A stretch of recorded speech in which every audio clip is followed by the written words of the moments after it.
пожилые люди, молодые люди объединяются и идут на танки с голыми руками, останавливают танки, заворачивают колонны российской бронетехники.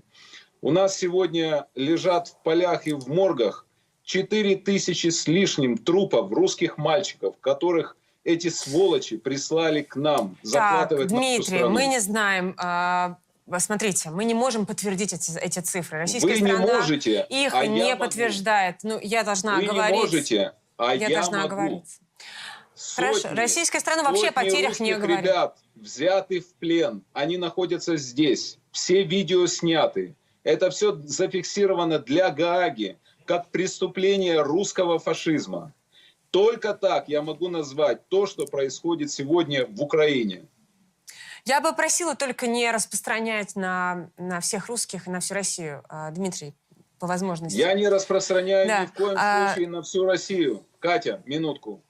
Я с большой любовью отношусь к России, к россиянам.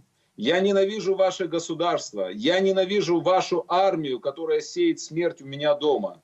Это страшное преступление.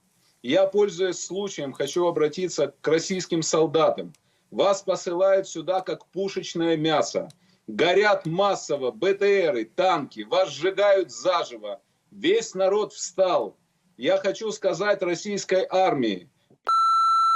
Отсюда вас никто К сожалению, не ждет. Дмитрий, мы не можем позволить мат в эфире. Это правда совершенно недопустимо. Нам придется, в общем, как-то это вырезать. Хорошо. Ну, просто это недопустимо по закону.